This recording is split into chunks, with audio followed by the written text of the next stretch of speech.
All right. Welcome back to the Military Retirement Podcast. Welcome back. Dude, I missed last week and I'm so pissed about it, but COVID will get you, man. That COVID will get you. And I was not feeling good, man. And it had me laughing because as I put the comment down there on my YouTube channel and like, yeah, I missed the live stream. Sorry about that. My apologies, but I missed it for a good reason, right? Because COVID. I mean, I could barely speak without coughing every 5 seconds. So, and then somebody called me out and they're like, dude, COVID in 2025? What the hell? And I'm like, I know, man. Like, what is this? So, it's about to get real busy out in Florida too, without any vaccines and stuff. So that's going to be fun. Yeah. But yeah. But no, the COVID got me, dude. And I mean, I still feel a little congested, but I feel completely fine. I'm going out for walks and stuff. So completely fine. Navy cop. Morning, guys. Intro didn't play. Ah, man. Strange. We'll have to check on that. Yeah, we'll have to check on that. I'm going to fire the producer. Yeah, right. But you got us now, so it's all good.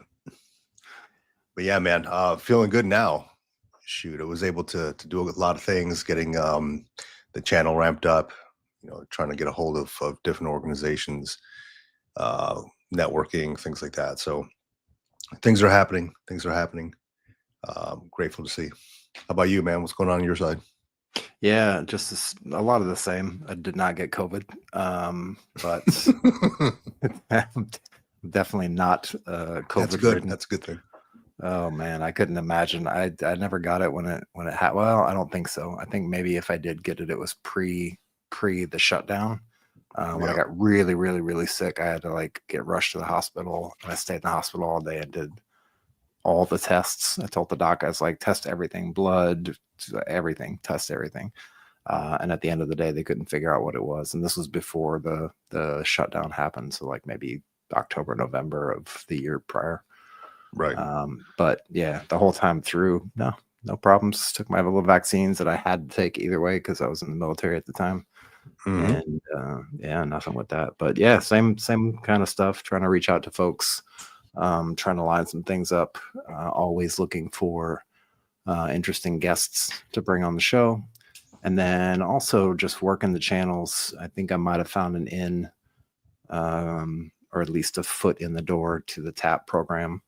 So we'll see how that goes. If all things work out, I may or may not be in person in Naples sometime in the near future to give a little intro kind of keynote for the TAP program, and then see where that goes from there. So looking forward to it. The guy that I spoke with is really excited about it, and he's excited to get us in front of people as well. So he's going to help us put out the information for the podcast and get some information out there to people. So I'm really, really, really happy about that. Really excited to get that going. That'll be great. And then maybe that'll kind of spark a chain reaction, hopefully. And maybe we can get access for you out there in San Diego at some point.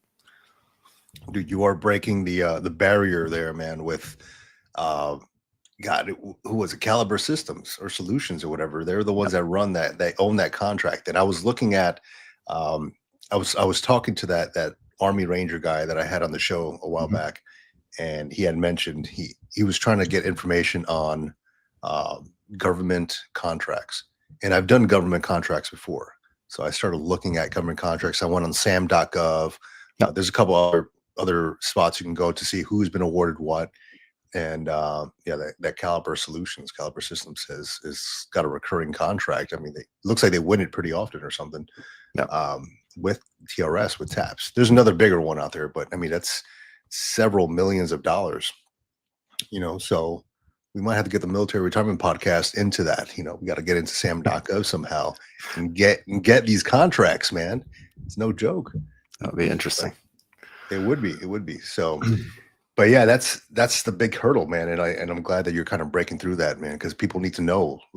I just had a talk with this guy. So it was yesterday. So he's with an organization called Courage to Call. They're out of San Diego, And this organization, I met them at the the Veterans Village of San Diego stand down, which helps a lot of homeless veterans and things like that.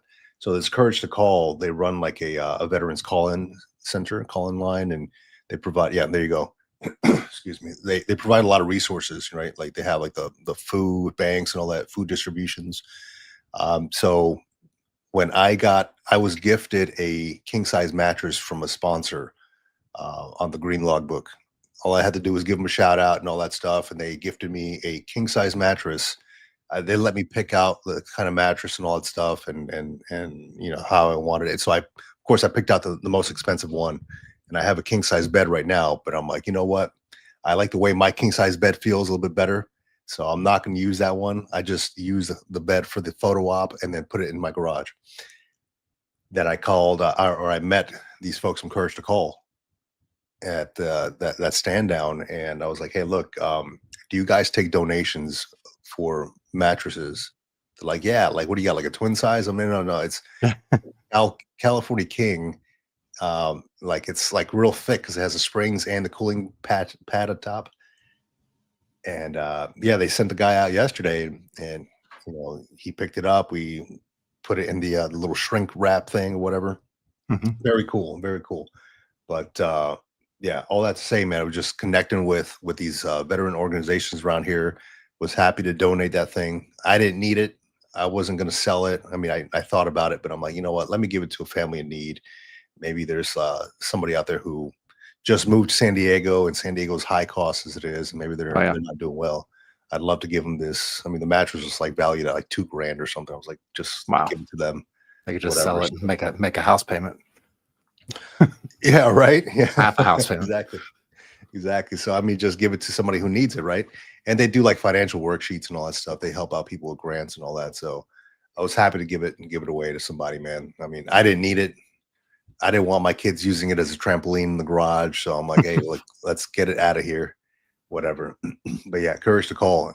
And the guy that came to pick it up, you know, he's also a contractor, and he was talking about how, you know, how difficult it is to get into the TAPS programs. And he retired just recently too, and from the Navy. And he was like, dude, the TAPS program that he went through was like terrible. He left with more questions than he had answers, right? Yeah. So I'm like, and that's exactly what we're doing here.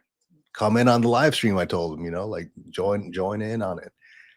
So I told him all about it. He's like, dude, text me your information, blah, blah, blah, you know. But it's good to hear that people need to connect and need to know about like the military to civilian transition, because I don't think TAPS does an effective job of doing all that. So I'm glad that you're getting in there, John, and actually going to spread the good news and the good word. Yeah, I mean, I won't say they do what they are contracted to do, right? And you've worked as a contractor before as well, and I've worked many years as a contractor. And when you bid those contracts, not to go crazy on a discussion about it, but when you bid those contracts, right, they give you kind of like the statement of work. And they say, these are the things that we want you to accomplish, and this is what we're going to pay you for, and we're going to give you X number of dollars, and then blah, blah, blah. They sign it. The COR monitors it over the life of the contract, and all that stuff happens, right? So they're contracted to do specific things, right? And you, generally speaking, in a contract world, you don't go too far to the left or the right. You stay literally within your lane. So for what they're doing, and they're doing it as efficiently as possible, because I can imagine they're like, okay, we need, 47 hours worth of training in a 10-hour block, and we need it, weekly or whatever, and you need to push it out across the country, and it needs to be kind of cookie cutter across the spectrum. So then you've got the people involved on the ground, depending on how dedicated they are and how much information they actually get. So it's tough. It's difficult to get that kind of information out and to get it tailored to every single individual, because every single individual who's going through the TAP process is unique, right? They might have similarities. They might be in similar rank or similar amount of years in the service, but at the end of the day, each person is an individual, and each person has individual needs and wants, and desires of what they want to get out of TAP. So I give them, I applaud them for their effort, because it's really a lot. It's a big, heavy lift, and I'm sure that's why they're getting paid a lot of money for that contract. But I also think sometimes you have to think outside of the box, especially when it comes to something like this. If it was just regular training, I'd be fine with it. I'd be like, okay, cool. There's stuff that could improve, but at the same time, like, getting it accomplished is what's the bottom line. But when it comes to transition out of the military and also going into the military, that's why you have dozens of people that you meet at the MEPS, and then you have all these people that you meet at reception before you get into basic training, and you go through all these screenings before you get to actually put on the uniform and start doing push-ups and get smoked in the bay at boot camp, or whatever they call it for the other services. So yeah, I think it's really nice if they can reach outside of the box, and hopefully with this ever growing, and that's one of the reasons why we kind of try to grab this platform and like expand on this topic through this platform. And that's the main reason, is to build the platform up to be able to push out more information to people. But I really, I'm glad that there's just a few individuals who can maybe help us move the ball, 1 or 2 yards down the field and get close to the goal line. Absolutely, man. And I fully understand that they got to hit the wickets, like per the contract, right? I mean, I've looked at contracts, I've reviewed contract statement of work myself, and I know that you have to fall within those constraints, the left and right lateral limits, as they say. And I mean, I've been a contractor, and there's so many things that I would bring it up to my boss. I was like, there's such a better way to do this. And then I get basically talked to by the program manager, the head contractor guy. He's like, hey, just stay within the contract, dude. You're not here. You're not the government employee at the time. You're the contractor. You can give them the ideas, but they're not going to bring you in to help implement it or anything like that. You're just the guy on the outside doing the work. The NPC. I'm the NPC. That's what it is. Not the FNG. No. So I want to give a shout out to real quick, Navy cop, man. So he says still working with some dummy data, but getting there. www.buddycheckproject.com is what does it say? The main site. And I'm slowly adding podcasts, books, vet businesses, programs, etc. So I was talking to Navy cop via email. I just had questions about his website. So I asked him, hey, look, is this going to be a nonprofit? Because the website is clean. Go to buddycheckproject.com. Already there. What Navy cop is doing. Okay, yeah. What Navy cop is doing, man, it is clean. It's legit. So this guy has put some work into it. So I had to ask him, I was like, dude, who built your website, man? This is legit. And he went, my eye started to like spinning, or my head started spinning when he started going into like the description of what he's doing. I'm like, oh my God, what am I reading here? But I mean, this is coming from somebody who used to build websites too, but the Navy cop is on a whole different level. But yeah, this is going to be big, man. It's going to be good. No veteran left behind. I think what he said was him and his 2 cats are working on the website. So they got some big plans for it. It's gonna be legit. Hey, don't worry about it, Navy cop. It's you're passionate about what you're doing, man, and I do appreciate that. That's what got you talking about it. So I love that, man. Let me go see it. I'm wondering if these LinkedIn comments go back. I don't know if they'd ever do. I don't think they do go back, man. Nah, I'm gonna pull up LinkedIn for the LinkedIn folks out there who are listening or watching. I'm going to pull up LinkedIn so I can go ahead and jump in the comments here as well. I like that we try to do that in between while we're oops, let me see. Let me pull it up as well. Mute this site. All right, ADA, Dr. Daniel J. Richardson. Okay, I see him on here. Yeah, I'm on the LinkedIn now. All right, so yeah, now, and John, with all this, I know I released a short video on the Green Logbook talking about the 5 things veterans need to know this week. And it's a new segment I'm doing on the Green Logbook, and I'm happy to share it on here as well. Things, I'm always researching this. Like I mentioned, this up here never stops turning. Okay. It never stops moving. So I'm always researching things that are happening in the veteran community, military community, how it can impact veterans, how it can impact veteran or military retirement or legislation, things like that. So with that, I'm going to go into a couple things that I covered on that video. So there is this big West LA campus, West Los Angeles campus, right? So there's a big issue with this campus. It was supposed to be housing for veterans, and then these schools took it over with their baseball field, and then a preparatory school took over the grounds. So there's a big pushback for the VA to come over and take back those grounds. So it says, let me see here. Where is it? The National Center for Warrior Independence on the West LA campus. And the target is to house 6,000 veterans, homeless veterans by 2028. And currently, right now, that's triple the amount that they were accounting for. And the catch is there's a lot of stuff going around about secrecy, right? So there's a lot of veteran advocate groups, members of Congress saying that they've been shut out of the process of the whole building process and the whole 6,000 homeless veterans by 2028 process. Everyone involved has to sign NDAs, non-disclosure agreements, and it's raising some red flags due to that. The VA asked for $530 million, but Congress so far has only approved a fraction of that. Plus, the veterans are saying they don't just want apartments or places to live in. They want sober living options. They want mental health care. They want vocational support. Basically, all the things that a VA center would include, plus helping them to get a job, right? So, yeah, that's exactly where I got it from. Los Angeles Times right there. Dude, I've driven up there. So it's I've driven past this. I mean, there's like, it's not anything pretty, right? And they need to do some serious work on it.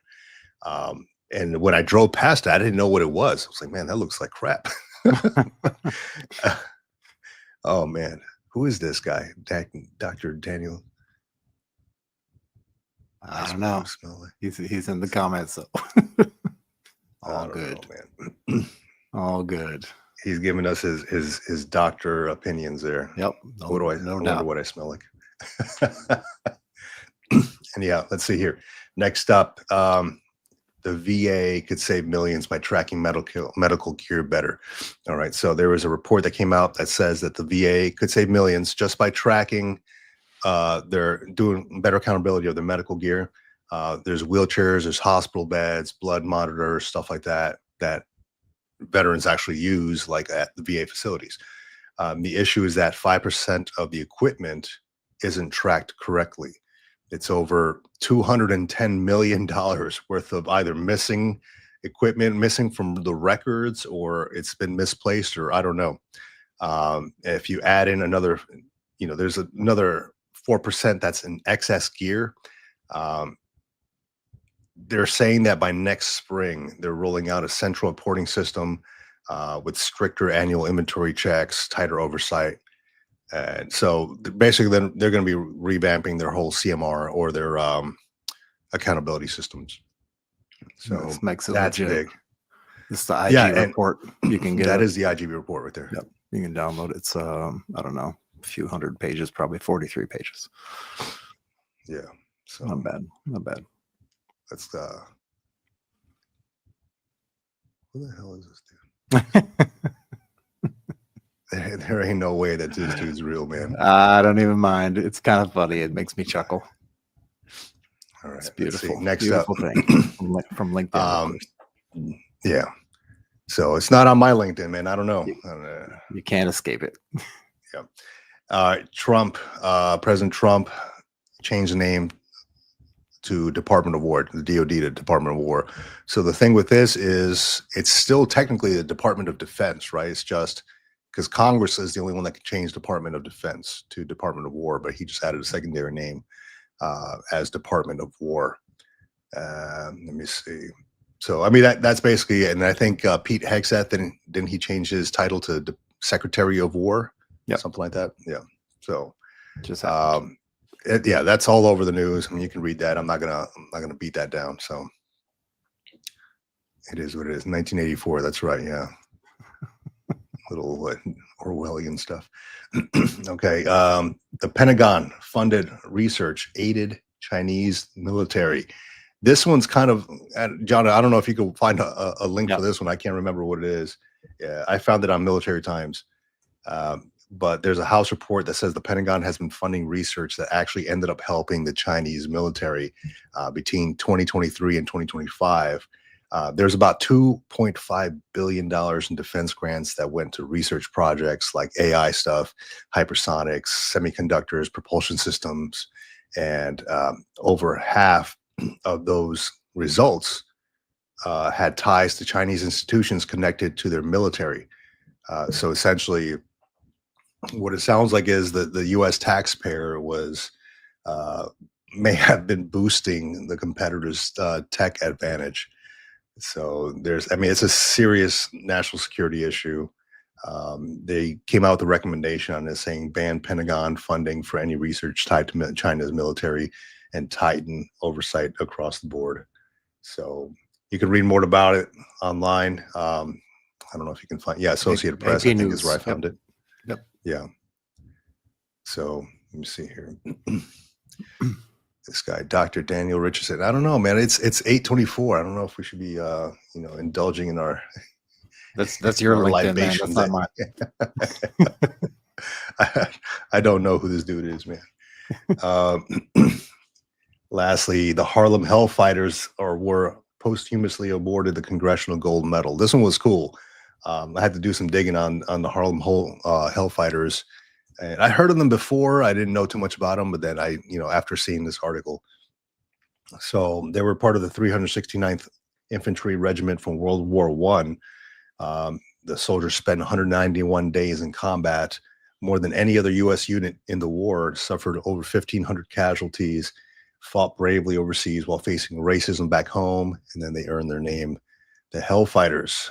So the honor was signed, the medal was signed back in 2021, but the ceremony just happened with the defense secretary, or the Secretary of War now, presenting the medal. So very long overdue. Congratulations to the descendants of to the Harlem Hellfighters and for the descendants on receiving those awards for these gentlemen. Very cool. And that is it. That was my 5 things that you should know for the week. And we're done. See you later. Catch you again next week. No, that's good. Yeah, I really wanted to kind of backtrack a little, and I think this is going to be a video soon. Actually, if you like the videos to be a little bit shorter, I kind of noticed I was going back through and looking at the analytics and everything and seeing everything. And I know we've got these really, really long videos. I think what we may end up doing is potentially breaking off an additional channel for just clips, like maybe less than 20-minute clips. But definitely looking at a video for benefits that you might not know about. I think you put out a video as well, benefits that you might not know about. But there's a bunch out. There's tons and tons and tons and tons of them out there. But looking at some more shorter form videos. So if you have some videos that you need information on, if you need us to provide information or do a deep dive on something, dig into it, put some videos together, just let us know. Reach out in the comments. Little Dad Podcasts. Welcome. The Lit Dads, yeah. Lit Dads. Sorry, not Little Dads. I can't read. It's too far away, man. Very little dads. Damn camera is too far away. Lit Dads. I just did they just had me on their podcast this past week, just a few days ago, actually. Excellent. Yeah, they're fun guys, man. They're fun guys. Shout out to them. Like mushrooms. Yeah. So yeah, looking at some more shorter videos, trying to get through it, trying to figure out time frames and scheduling and stuff like that to get this stuff done. It's Yeah. difficult to work 8 hours a day and then come home and then try to make some videos. Sometimes it's Nah, it's not that bad, man. Come on now. It's all part of the passion, dude. Yeah. But yeah, looking into more of that, looking into some more guests. So as always, if you've got any information you want to put out there, let us know, or get in contact with us, or want to give us some stuff that you think is really, really important for veterans and people transitioning out of the military. Just shoot us an email, info@militaryretirementpodcast.com. We are the sponsors, the owners, the funders of this channel. So we will definitely get your email. John, I'd be curious if there's anybody out there listening who would be interested in gaining some knowledge or gaining experience in podcast production, YouTube production, things like that. They can send us an email. If you want to throw that email back up there, they can send us an email. And maybe if you want to, help out the channel, we wouldn't mind having you on. It's just, we are kind of, our timelines are kind of tight with a lot of stuff and a lot of things. We're, after the kids go to bed, I'm working on videos on my own stuff. I'm working on things with Military Retirement Podcast, doing research, things like that. So a lot of our time is cut short, very tight timelines. So anybody out there who wants to maybe learn about this stuff, maybe gain some experience, throw that thing on your resume, whatever, reach out to us. I can't pay you, but not right now, at least. But at least you get the experience. We'll send you a t-shirt for sure. A t-shirt, right? So for sure. And some stickers. I'll send you a green law book or something. I got a couple of them up here. Yeah, whatever. And maybe a mattress. Well, don't put me in that position there, John. I can't send people mattresses here. Damn it. No, yeah, but if you've got experience and you're a veteran, specifically a veteran, you've got experience with broadcasting, with audio video production, things of that nature, and you want to come on and join the team, definitely send us an email and let us know. We could always use some help, and we're trying to build bigger. And as we start to expand and things start to get a little bit more complicated and bigger, we definitely are figuring out along the way that we do need, somebody who can do, whatever, take care of thumbnails or take care of posting on social media, and not like me where I just blast things out there. And if you see 14 shorts in one day, that's me. It's my fault. But yeah, definitely reach out to us and send us an email. Let us know.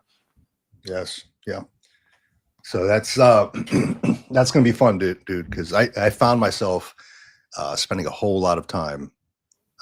Like I'm sitting here throughout the day, like just knocking out like videos, doing the voiceovers, whatever. And it's a lot of work, man. People they don't see it. They don't see the background, but it's a lot of freaking work, man. Yeah. And, I'm even here when the kids come home from school, I'm typing away, doing stuff. So doing research and all that. It's fun. It's what I want to do. It's just a lot of work. Yeah. Yeah. Anyhow, man. Yeah. So aside from that, the veteran organizations, man, there's a lot that are coming up, especially as like fall's coming through. There's a lot that's coming up with like job fairs, a lot of get-togethers for veterans here nearby. At least where I'm at. I was on the Lit Dads podcast, and we were talking about job fairs, and there's a lot that are I go to a lot of these, and then they give out a lot of freebies. So I'm like, hey, yeah, I'm collecting logbooks and stuff from all these kiosks. But I mentioned that there's some people that I see at these job fairs that have been going for like a straight year, right? Like I'll go sparingly, but some of these folks are still having some trouble finding work, right? And then it makes me wonder, like, is it their approach? Is it their experience, their education? I haven't sat down and talked to these folks. I just remember the faces, right? Like, oh yeah, I saw this dude not too long ago, but he's still searching. They probably think the same thing of me because I'm over there. I'm just trying to like network and stuff, give out my cards, talk about the podcast, YouTube channel and stuff. But seeing how we can get people ahead. But I'm wondering, like, if anybody out there is, I mean, if you're still looking for a job, if you are, um, if you are constantly going to job fairs and you still can't hit that net mark, I'd love to talk to you about it, to see what we can do to potentially get you up and running, whether it's, experience, whether it's just checking out your resume. I've checked out tons of resumes in my time. Yeah. I wouldn't mind giving you some feedback. I'm sure John wouldn't either. So Yeah, we're here for absolutely. the community. We're here to help you guys, or girls, or whoever you are. We're here to help. So if you need something like that, completely open, hit us up, info@militaryretirementpodcast.com. And yeah, we can work something out. Yeah, always willing to help. And again, the job thing is always really a touchy subject. But as far as like, I think what it boils down to really is just the networking piece. Like, you can go to the job fairs. I wouldn't really like hand out your resume, of course, talk to the companies, but really try to spend a good amount of time networking with other people there, and networking with people who, outside of the meet and greet, kind of talking directly with the companies. Like, if you meet them, if they have like a mixer or whatever afterwards, like go to the mixer, talk with the people there, because that's a more casual environment when they're on the trade show floor. That's what I'll call it, the trade show floor. And they're actually, they have their booths set up and they're talking to like 50 or 60 or 70 people, in a couple hours. They're trying to move fast. If you want to really catch them and bend their ear a little bit, you got to kind of catch them outside of that environment, even though that's what that environment's set up for, is for you to give them your resume, you talk to them, they can see it, they can feel things out. If they want to schedule an interview, or if they want to get you in the pipeline to get you into a job, that's fine. But I would also go beyond that and just hit these mixers up. If they have like a breakfast at these different events, go to the breakfast and kind of network with people. And really, just that networking itself, I feel like, moves the needle a lot further than just going to the trade show or going to the networking job event and talking directly to companies, because it's kind of like the resume stack, right? Like, they're trying to get through people as quickly as possible. So not that so they can get people out of the way, but so they can talk to as many people as possible, right? And enough time for every single person to come through. And when they do that, they have to split their time up and like shorten the amount of time, and you don't get a whole lot of time. Like, your elevator pitch is pretty much what you get, and then maybe a couple more sentences after that, and then they got to move on to the next person. So yeah. So there's a lot that goes into it, but yeah, we're willing to help out. Yeah, and big ups again, Navy Cop, man. You're a true friend of the podcast, man. It says whatever he can do to expand the reach as well. He's got the podcast listed, and start building out a social media calendar to expand initial reach. So much work. It is so much work, man. It really is. Let me see here. What else we got? Lit Dad's professional logbook collector. That's right. Yeah. So they were able. I gave them a taste of my my logbook collection that I have, my journal collection. And they wanted to see it, so I'm like, I just pulled it out there. All these, and I don't think I ever have to buy another like journal again, because as you go to these job fairs, you just pick them up, right? And I got some from Lowe's and Wounded Warrior, stuff like that. So I just, yeah, it's fun stuff, man, like pens and stuff like that, whatever. Anyhow, yeah, what else we got going on, man? That's it, man. We can cut it short. And get back to family activities. That would be a good thing. Let people have their Sunday back. Just so you know, and if you're not tracking, you don't know, you're not paying attention, and you've been sleeping under a rock, this week at some point, September 11th will be coming up. If you can just take the time out of your day and maybe have a moment of silence with yourself, if you're with a group of people, if you go to one of these events where they're honoring people from September 11th, just remember to kind of mark that on your calendar, and see if you can get out there and show up and, give a moment of reverence for the folks who not only had to sacrifice their lives during that event, but also the folks that in the wake of that, who had to deploy and do all the hard work that we've done to to maintain democracy and maintain freedom. Yeah, absolutely. I just saw they're already doing like the hikes and all that stuff for it. I just saw people on the Facebook doing it. I did want to ask you, man, before we get off here, and I hate to cut it off short because I want to give people all the information, right? But what are you reading right now? Oh, that's a great question. So I've been hard studying Italian for quite some time. I took a couple of the courses in college already. Scheduled to take another Italian course. I think next week starts another one for Italian history, and then I've got another Italian course after that, like 211 or something like that. But then after that, essentially, I have my Italian certificate, and the Italian certificate is the equivalent of a B2 language proficiency certificate, something like that. So I've been studying that, and there's a book series that I picked up. It came out back in the 2000s, I believe, late 90s, early 2000s, and it's called the Michel Thomas Language Learning Method. So he's got, in the Italian course, there's 8 books, and basically it's a day or 2 days where he sits down as the instructor. He sits down with 2 students, and they literally just have a conversation back and forth. And that's how he goes through teaching Italian. It's step-by-step phrases, the words, and then putting it together and then adding on to it. And then there's a review book at the end that goes through every single phrase and word that was spoken through the first 7 books.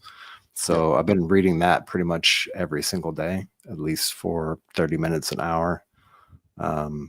Listening to it and then doing the verbal responses. Beyond that, I am reading a very interesting book, and I forget where I picked it up at, but it's called Faraday, Maxwell, and the Electromagnetic Field: How 2 Men Revolutionized Physics. And it goes back into like the mid 1800s, I guess, where all this stuff started to happen. Great little read.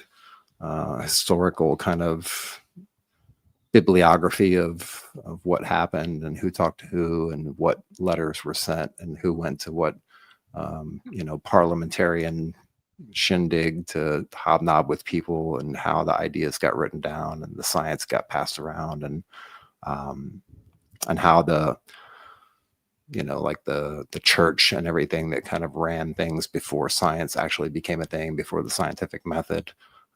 Really interesting book. It really piques my interest because I'm very into history, and I like biographies and memoirs, and I really like learning about some of these things that kind of really shaped like our whole world today. Like without those guys doing what they did back in the mid 1800s, we might not have the things that we have today. We might not be doing this kind of podcast today. Oh yeah, I completely believe that, man. I mean, we are what's to say? We stand on the shoulders of giants, man. The ones that came before us. So yeah, interesting read, man. You always have something going on that's interesting. Actually, let me grab this from my bookcase here. So I just finished this one here, Power of Habit. Great book. Yeah, good book, man. Really good book. A lot of good stories in there.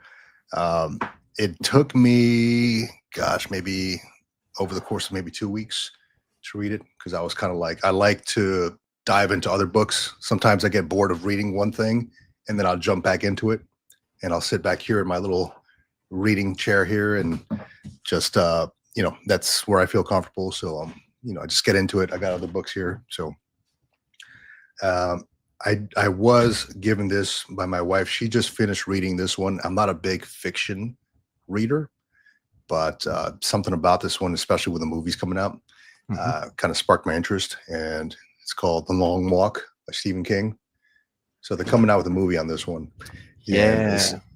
Essentially they from what I understand, these guys are made to walk 3 miles an hour, 24 hours a day, something like that.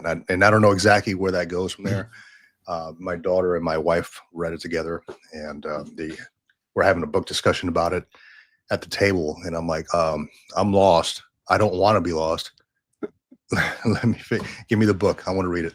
Yeah. So that one. Last night I was watching the baseball game, and in between the game, I'm just dabbling in other things. So reading Seneca on the Shortness of Life. Also a great book. Also nice read. Nice short read. So very, very short. Yeah, very, very short. Right. It's like the essential Marcus Aurelius, about that same thickness. But excellent read. You kind of have to dive into it a little bit to understand it. Try to dissect it. It's kind of like reading the Bible a little bit, right? You have to like interpret things. What's the other one? I want to get into this one. As I walk around my neighborhood, they have these little lending libraries or whatever it is in front of people's houses. So somebody had this one. I was going to buy this one a while back, but I was like, oh shoot, they have it, and it was mixed in between like a bunch of children's books. I'm like, who the hell put this one in there? So it's Source Code by Bill Gates. I have that one. Bill Gates, man. Yeah, it's fascinating, dude. He has this thing called he does think weeks. And so what he has a small home, like I'm talking about like a size of a cabin. Yeah, it's a little cabin. Yeah, somewhere in Washington State. Like you have to fly like one of those seaplanes to get in there because it's only accessible by like lake, or by water or whatever. But he does this thing where he goes and he leaves for like a week at a time, and he walks off the plane onto this dock, and he has a bag, like a shopping bag full of books. And then he walks in, he's got his little refrigerator, takes out a Coke overlooking the water, and he just reads and he just writes and thinks. And I saw that and I'm like, I need that. I need to take some think weeks. Then I told my wife about it. She's like, oh, hell no. You taking a think week to Hawaii? Yeah, we're coming. I'm like, well, it's no longer a think week then. It's a family vacation. So think weeks. If you haven't seen it, I don't know where I saw it. It's on some kind of documentary for Bill Gates. Yeah. But just look up think weeks, Bill Gates think weeks. Very fascinating, man. And I mean, he could do that because he's a freaking billionaire, right? He can get a little house, a cabin somewhere out in the woods, in the wilderness, but it's so quiet, so serene around the greenery, It's amazing. That's actually what Matthew McConaughey does or he did for his last book called Green Lights. He actually went out in somewhere. I want to say it's out in the desert. He just went to this little place out in the middle of nowhere in the desert for like 2 or 3 weeks and just sat there for 2 or 3 weeks and was writing. And then he would come back home, and then he would go back out like a few months later for another 2 or 3 weeks as he was writing the book. Isolation, man. I mean, it's painful, but at the same time, it's very therapeutic. It's very therapeutic. Yeah, it is, man. Because I like it's kind of like going to an Airbnb, right? And when I rent an Airbnb, I have so much stuff in my office. But when I go into a place that has like a clean slate, nothing, just a desk and like a book or something, it's amazing.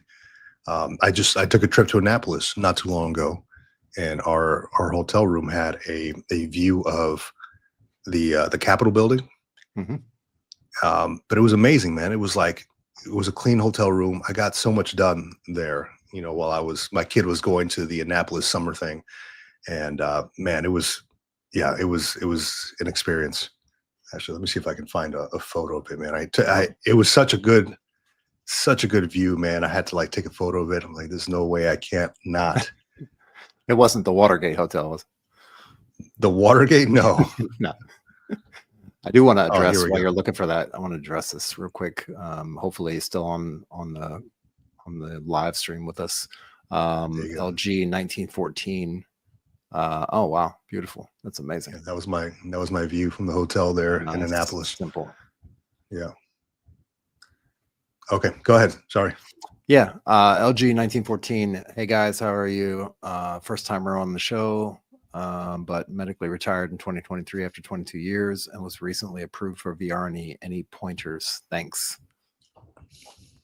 VR&E. So I'm curious about the VR&E thing, right? So what point, so were you approved for VR&E and you're going the educational route, or are you going the trade school route? So that also makes a difference. Because if you're approved for VR&E and you're going the education route, you've got a little bit of work ahead of you, because they're going to make you do a lot of the groundwork with finding the school, getting the cost sheet, connecting with the school. So you're basically working with two counselors at that point. You know, you got your VR&E counselor, you got your university counselor or college counselor, excuse me, and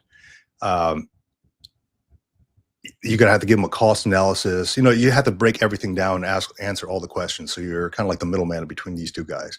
I say that because I'm currently going through that same thing. I was supposed to start school like months ago, and I'm also approved for the VR&E, but because I'm going through hybrid courses, meaning like it's technically full time, but I only have to be in class like once a week, something like that, through the university here. Only certain classes are offered at certain times. So there's going to be several months where I'm not in class and then I have to opt into an online class. That makes a difference because if you're going for the full military housing allowance, which is equivalent to the E5 BAH, then you're going to miss out on that. And you're going to get half of that. I think it's like 1,500 where I am for online classes, if you don't go full time. So you really have to work with that, but it's kind of a pain. If you're going to go through the trade school route, I don't know too much about that. I assume they don't have months off in between semesters, but the school route, man, it's you got your work cut out for you if that's the route you're going to go to. Yeah. And if you are going to a school that does like full-time year round, like my school does year round, they actually double down in the summer. So they have double classes and they're kind of like offset. But also if you have some VA disability, which you should have as a prerequisite to get into the VR&E program, if you do have difficulties keeping up with the classwork, or if it's really stressful and it's actually irritating some of those disability claims that you've claimed through the VA, you could potentially send a letter from your doc, send a letter up to the VR&E counselor and ask them if there's a possibility for you to be able to go part-time and still get the full-time stipend benefit, which is the equivalent of the E5 housing. Generally is what they try to do, is they try to match that. Yeah. So it's, as I'm looking at his comment right now, it says, yes, kind of limbo right now. I sent a large packet with the school degree jobs with pay throughout South Carolina. Still waiting on my counselor to respond. Been about 2 weeks. Yeah. So you sounds like you did some of the dirty work already, right? So the thing with this is the counselors, the VR&E counselors, are majorly backed up on stuff. Yep. My counselor mentioned that they have probably about 200 cases for each counselor, 150 to 200 cases. So they're essentially, I don't know if you can actually call them counselors. They're more like case managers at that point, right? And there's this whole thing. I jumped on Reddit and people were asking almost the same question, like, hey, I haven't heard back from my counselor. I'm like, well, because you're not the only one. You know, they have tons of people that they're looking after. So I'm hoping that you got a good counselor, man, because I have heard some horror stories about some of these folks.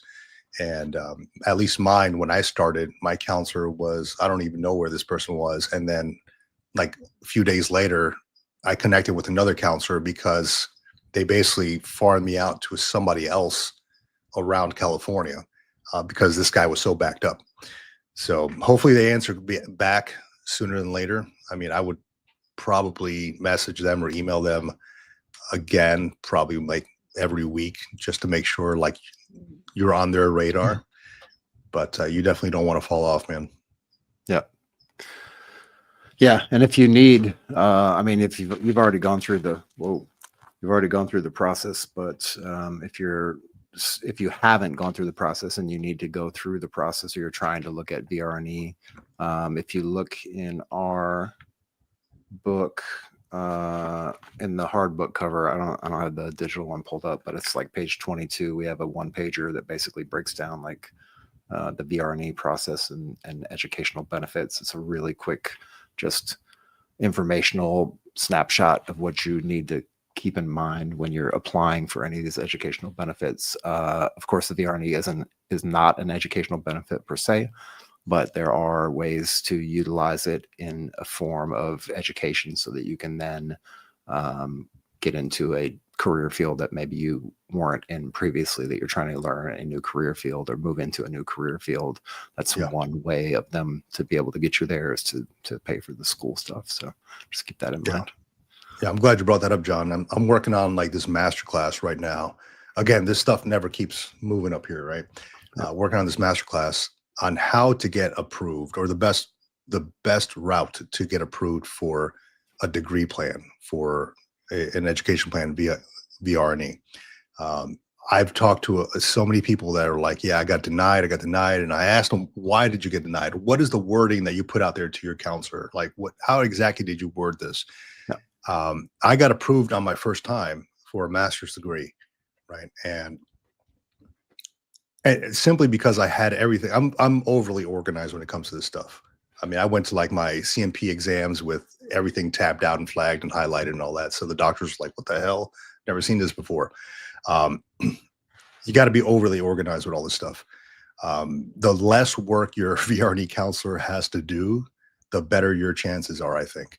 And that's what worked out for me, because I had a clear cut. I mean, I'm going from, I did military law when I was in the Marine Corps. I was in military justice, and I, headed up investigations and all that stuff. And I was the instructor for investigations, had to go around and instruct all the new, whatever, legal officers and, commanders, sergeants major and all that stuff around different units. I did that for so long in my career that I was like, you know what, let me make a shift here and let me get into like psychology and counseling now, which is something I had never done. So I had to get everything in line for my VR&E counselor to let him know, this is what I want. It's not going to hinder my, whatever I got going on medical wise per my, records. And here's the jobs that I can get, with a master's degree, things like that. So there's a way to do it. There's a way to word things, and I'll put out a masterclass. And as soon as I have that, I'll post it up everywhere. Military Retirement Podcast webpage, thegreenlogbook.com. I'll put it up on the Green Logbook YouTube channel on this one. So everybody knows, man. Everybody should know all this information, dude. I'm not trying to hide it. Yeah. And it's definitely out there. You got to be able to look for it, but it's better if we can curate and consolidate and bring all the pertinent information to the top of the chain, and then just kind of like make the little highlight marks on the page so you know exactly what you're looking for, so you're not running around for weeks and months and years trying to figure this stuff out. Like, we want to make it as simple as possible, because we know once you get out of the military, like a whole lot of other things start happening. You know what I'm saying? It's not like you get out and then you just go grab a beer and you sit on your porch and you're like, I think I'm going to grill some steaks today. It's not how it works. And many of you already You can definitely do that, but you can. At the end of the day, you're going to be like, what am I doing with my life now? You'll be like Happy Gilmore too. Yeah, exactly. This dude, I tell everybody I talk to who is leaving the military, I tell them, sign up for VR&E now. That is like the hidden like gem. Yeah. Because you don't touch your GI Bill. It does not touch your GI Bill. You have essentially, if you work it the right way, you got 8 years of paid schooling. Yeah. Not just paid schooling, 8 years of military housing allowance that they're going to pay you, like the BAH, E5BH. Here in San Diego, it's damn near $4,000 a month, for that, and I think you can still apply for like unemployment and all that, or get a part-time job if you want to. And you're doing all right. You got your retirement, you got your VA disability, you got your VR&E, you can get a part-time job. You're doing okay, and so many people I talk to, they're like, I don't know if I want to do school after, and I'm like, do freaking, I don't know, what's the easiest degree you can get, John? Basket weaving? No, I was kidding. Yeah, you can get some basket weaving. You can get a general degree, like especially at the lower level. Like if you're getting like an associate's degree, I think we talked about this, or maybe I brought it up last week. I don't remember, but going through my degree process and my program and finishing up my classes and trying to figure out what I had left to do. At some point, my career counselor at the school was like, "Hey, do you have an associate's?" I was like, "No." And she was like, do you want it? I'm like, is it free? Do I have to pay for it? Like, how much is this going to cost me? So she was like, no, you just finish up the one class that you're still doing that you have to have for your bachelor's anyway. Then once you do that, then you just apply for graduation. Then we give you your associate's degree. So depending on what kind of degree you need or what kind of degree you're looking for, you can actually overlap those things. In a lot of cases, depends on the school as well too, and how they manage things. But it's really it's just a matter of getting your foot in the door and getting it started. And once you get it started, then you can just roll with it and knock it out.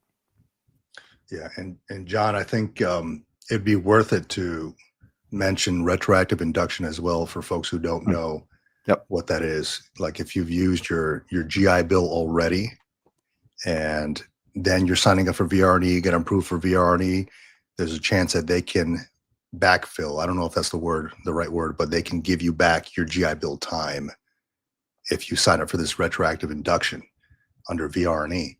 So essentially, what's GI Bill? 36 months, 48 months with the Rudisill Act. 48 months now. Yeah. So I'll quote it straight out of our book. You can ask to have the used GI Bill months returned to your GI Bill account through a retroactive induction. The VR&E counselor might not know what this is or mention it, but it is something that really valuable. Keep your maximum education benefits. And if you need to read the rest, then you're just going to have to go get the book. So the thing with the whole Rudisill Act with the free schooling, excuse me, drinking this coffee and stuff, man, it's making me the Rudisill Act that Supreme Court passed was, it gives you an extra 12 months of schooling on top of your GI Bill's 36 months, right? So a total of 48 months.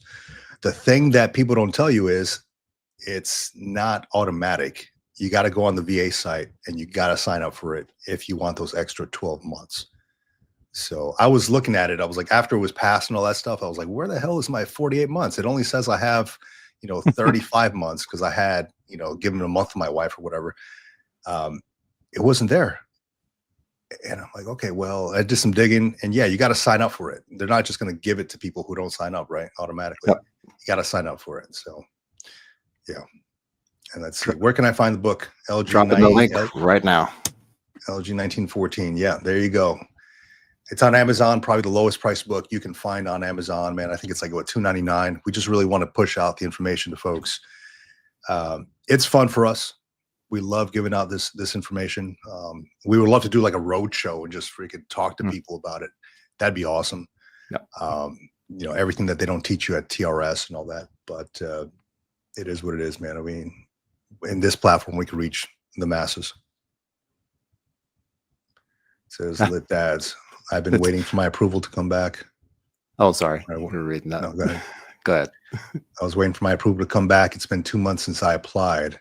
I'm assuming you're talking about the VR&E, right? So, dude, it's gonna be some time. It took me 8 months to hear back about my approval. So you got a road ahead of you there, lit dads. Yeah. And for those folks who are overseas, you actually got a little bit of a leg up because they reroute all the overseas folks through the Pittsburgh office, I believe. Same with the VA claims and stuff like that, working with the VSOs. It's all rerouted through the Pittsburgh office, which could be a good or a bad thing, but it seems like those guys are on their stuff, and they're really they got back to me super quick. Like it took less than a month just to get it started, and then I had to go through all the deep dive and digging up the information on the different jobs and putting together the little presentation and all that stuff. So yeah, it's Navy cop. It's a long road. Yeah. Let's see here. What else we got here? Navy cop. Navy cop 1940. I have it linked on my website. Shameless plug. Amazon. Yes. Thank you, Navy cop. Yeah, it's 10 short chapters. Bottom line, John, do you want to hold it up real quick? So it's an ebook right now, but we're looking at getting the hard copy. Bottom line up front, what you need to know before you leave the military. Vic Delafleur, John McConnell, right? It's all on there. And how thick is the book? Can you turn it to the side?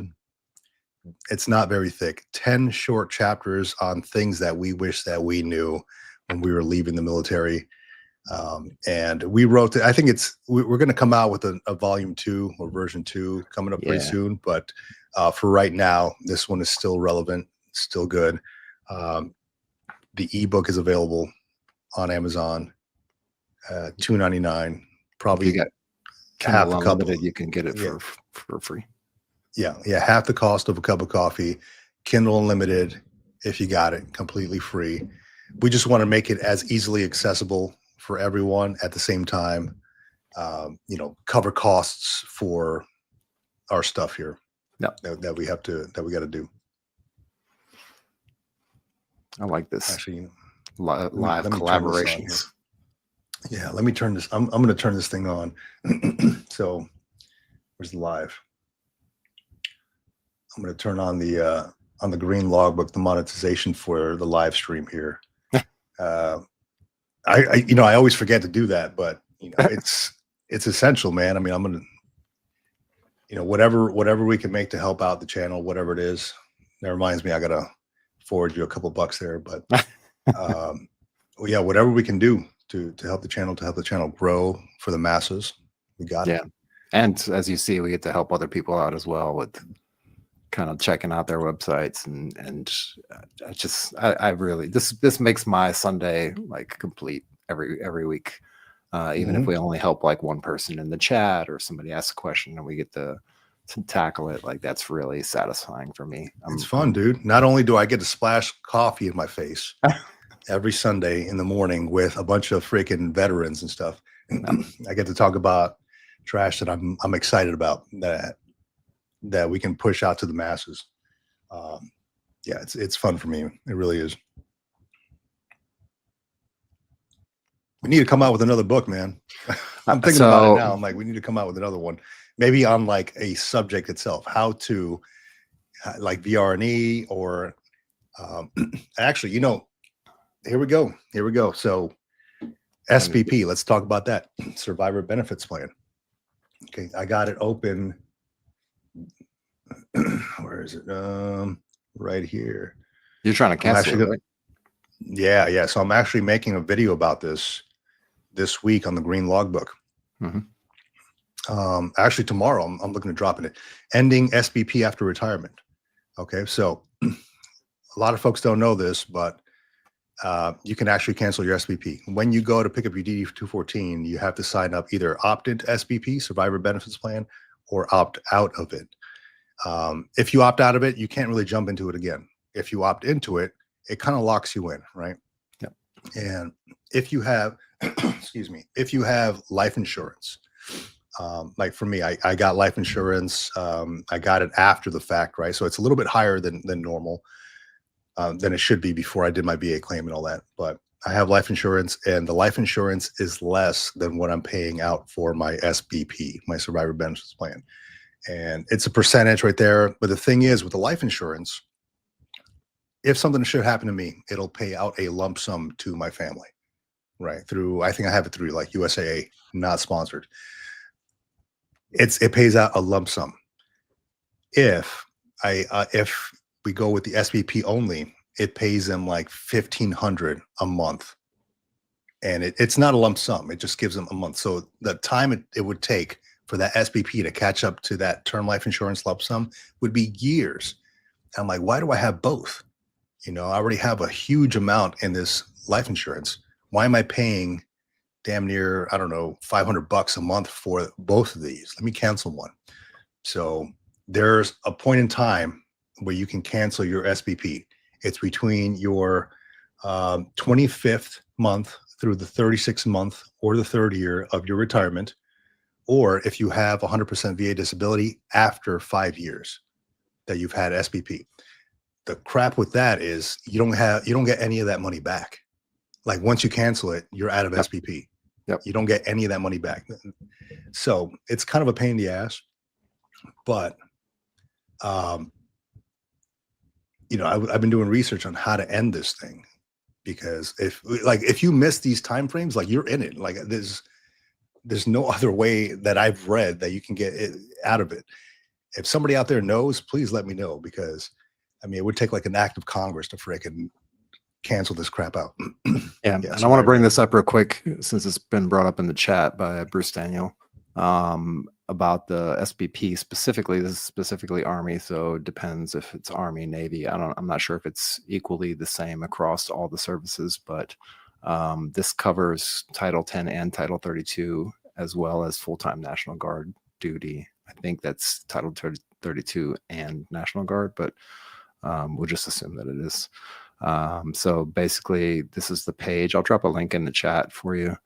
But this is kind of the breakdown of if you're reserve, if you're active duty, drilling or non-drilling, because these are important questions to ask as well. Because in the reserves, you get a 20-year letter, right? And that may or may not be, you know, many, many years before you get your retirement, as Bruce has pointed out in the chat. So you get your 20-year letter, and then potentially you have to wait till you're 60 or whatever to get 65, whatever the age is, to actually start drawing the retirement, right? So it's not like Title 10 where you come off of active duty at 20 years and you start getting retirement immediately.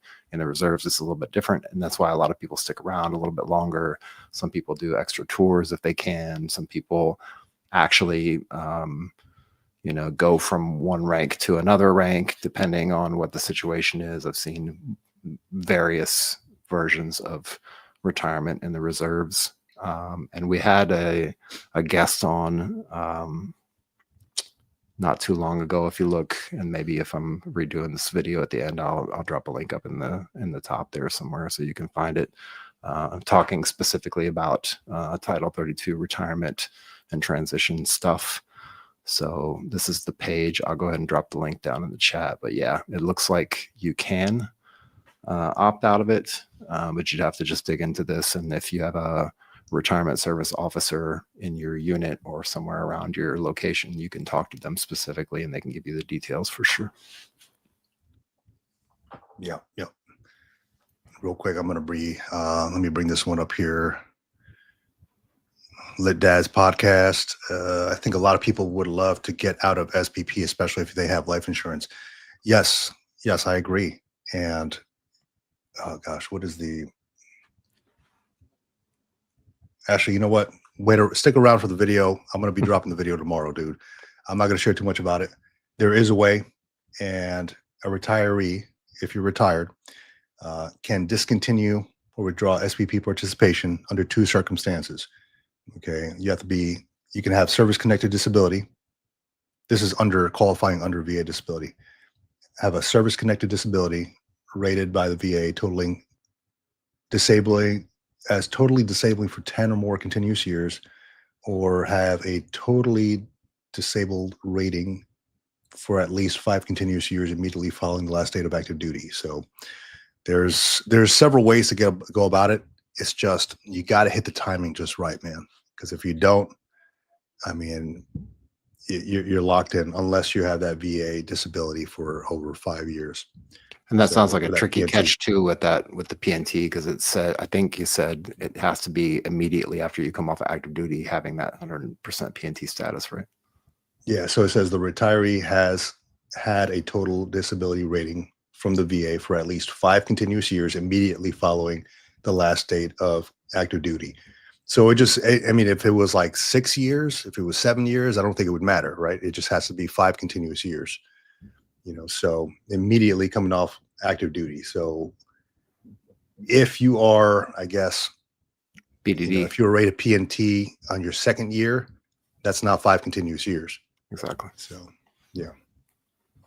That's how they get you, man. You know, the government. Tricky, man. Tricky. Or I think, and then the other part of it is, or 10 consecutive years, right? So that retiree has population. Yeah, has a service-connected disability rated by the VA as totally disabling for 10 or more continuous years.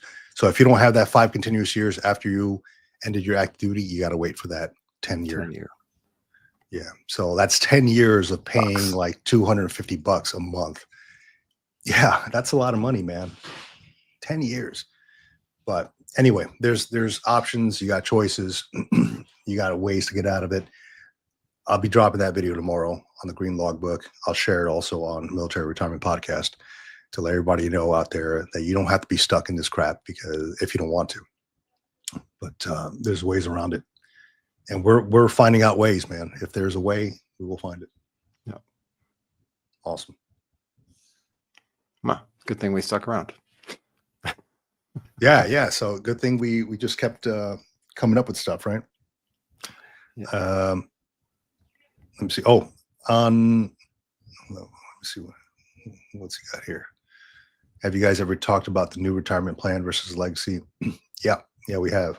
I got a video out on the green logbook on VRS versus high 3. If you all want to check it out, I'll share it on the military retirement podcast. If I haven't done so already, I can't recall. I'll share that video on there. But yeah, there's a lot that goes along with it. There's a lot of differences. The BRS actually is not that bad, man, because there's government matching and the TSP. And then I think if you do out over 20 years, they give you that 40% vice 50% of retirement too. So it's not that bad as long as you are contributing to your TSP. No. And so it's essentially, once they unlock the TSP for people after they retire, then that'll be even an additional, really good thing. Yeah, it's really made for folks who maybe don't want to stick around for 20 years and maybe want to get out. At least they have that contribution from the TSP and that matching and all that.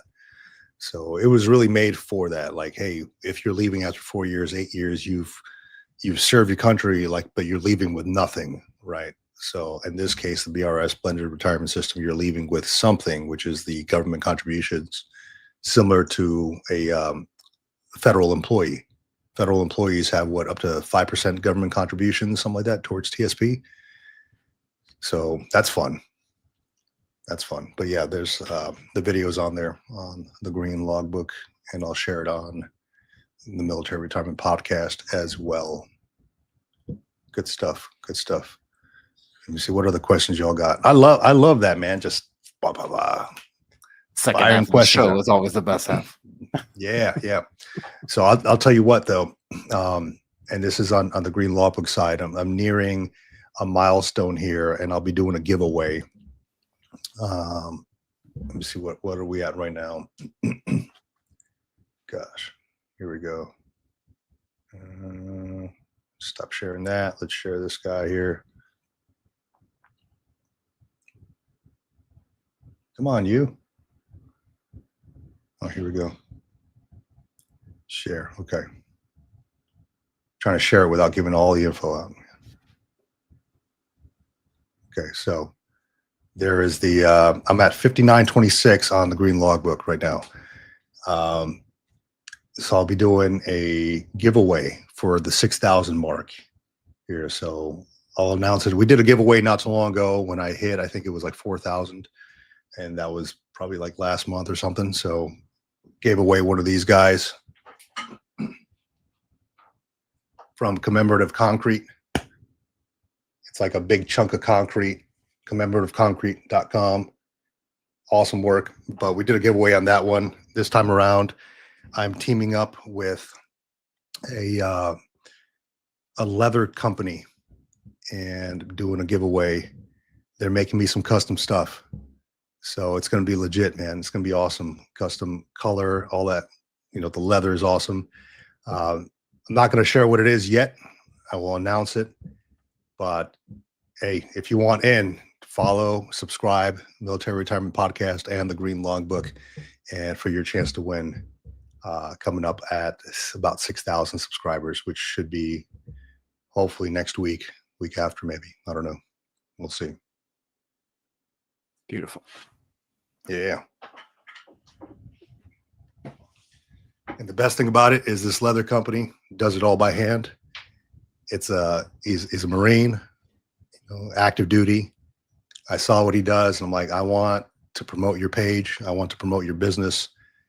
And he literally has he has a sewing machine now and all that stuff, but he was literally doing like the needles and the and all the stuff that he creates. So just happy to be able to support him and all that stuff. So it's gonna be awesome. You're gonna spin the wheel on a live Sunday, or are you gonna spin it on your channel? No, I don't know. I guess we can spin it on a live Sunday, man. I'm not opposed to that. It's fine. I was gonna say maybe if he wants, he could come by and hang out just for like that portion. We don't need to take up his whole day, but yeah. So I'm down with that, dude. I mean, he does such good work. I ordered more stuff from him as gifts for Christmas. Mhm. It's so good, dude. I'm like, this guy loves what he does. He goes to like craft fairs, he sells his stuff. Um, anything from wallets to like backpacks and stuff like that. He does all that. But when I saw like the colors that he does, when I saw the these cool items that I requested from him, I was like, I need that in my life, and I need to do a giveaway on this stuff. So let's talk. Good stuff. Awesome. Yeah. Put that. Let me star the buddy check project so I can save that. Yeah. Share that real quick one more time. Yeah, let me for grab the Navy link. Cop. And I'll throw it up in the comments. Got to give Navy Cop a shout out, man. He's always here with us, dude. Always here with us. Comments. And let me make a banner real quick. Let's edit that. And edit that. Save. Boom. Buddycheckproject.com. Actually, let me go to that right now, man. Yeah, we've actually been talking about this back and forth for a while. I know he had pinged us on the email, and that's the best way to get in contact with us, unless you have us on your socials or on LinkedIn, maybe. But yeah, he's been putting this thing together for quite a while. So yeah, I love the way it looks, man. It's so clean. I mean, he even has the day and night shifter on the right side, top right. Yeah. All my stuff is dark, man, because I hate the light, the white web pages and all that. So I have to turn it all dark. But yeah, very cool, man. The Buddy Check is just the name too is awesome. Buddy Check Project. And I was talking to him. I was like, yeah, like every Friday, just about every Friday, I like to do buddy checks. Just text some folks, seeing how everything's going. Because it's it's tough out there in the civilian world. It's a lot different from the camaraderie and the tribe feeling that you get when you're in the military. And you got to stick together, man. We got to stick together. Yep. Yeah. Just added night mode. Hey, Navy Cop, that was a good ad, man, because I am on night mode right now, and I love that stuff. Black and yellow. Yeah, I like that. He says, just so people know, the news section is a work in progress, but I'm a one-man band, and I'll get there. One man, two cats, right? It could be a whole YouTube thing. One man, two cats. Yeah, well, I mean, that's going down a different route, man. We don't want to go down that route. That's good. He's got the crisis number in the bottom. Yeah, that's always a must. Store. Let's check out the store here. So bring it up to the screen here. Just the mobile responsiveness is the only thing I'll add there to it. Because I'm not seeing I haven't the been on the menu. mobile one. But the Oh menu, man, he's got buddy check coasters. Okay. All right, another silver military service slate. I like that. Embroidery cap. All right, that's cool. All right, so yeah, this is a work in project, a work in progress, but I like where it's heading, man. I really do. Programs, disability compensation. Do you have that? What is it? What is it called? What's that one resource that we always talk about? That whole Reddit resource with all the information. Oh, the VA. The VA benefits KB. VA benefits. Yeah, I'm looking for it right now. I have it saved somewhere. Benefits. Oh yeah. KB. Yeah, I don't know if you have that yet on your site, Navy Cop, but the VA benefits KB would be awesome to have on there.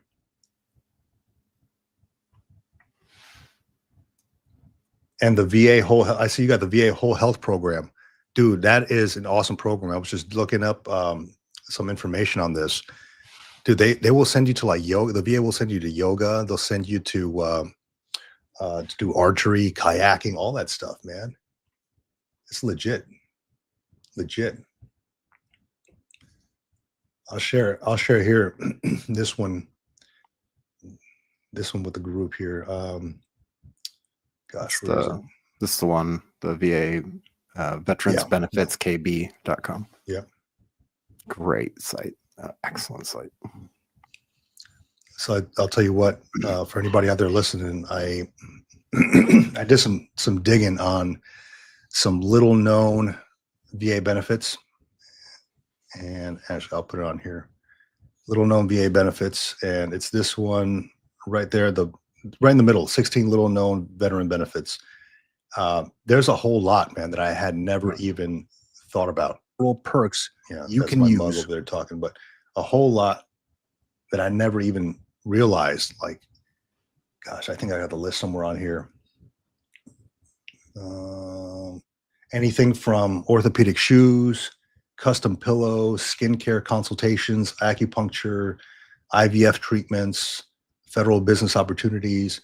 I didn't know that the federal government would give away a lot of office products and office supplies, office furniture for free to veteran organizations like nonprofits and things like that, and even small businesses if you're registered as a disabled small business.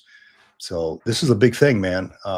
So I had to share this on there. I mean, they do like the VA whole health thing, which is like a lot of archery, kayaking, hiking. Like the VA pays for all this stuff. And the big thing is, what got me thinking about this video is I went to the pharmacy to go pick up some meds, and I saw this old couple walking out of the pharmacy with a bag, like a shopping bag of medications. And I'm thinking like, holy crap. Like I don't want that many things in my life when I get older, right? No. There's got to be a better way. I hate taking medications as it is. So I'm like, if I can go out there and get the same, like help myself feel better by going out there and kayaking, being in the water, whatever, archery, getting out, just being around other people, I will do that by taking whatever the hell I got to take or they tell me to take. But yeah, man, that's it. The 16 little known veteran benefits. So actually, let me share it here.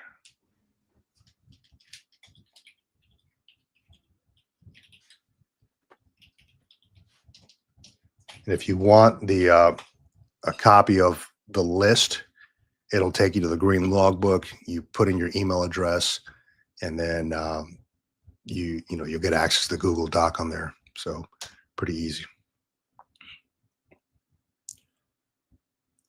The lack of people who are involved in producing content always been a great.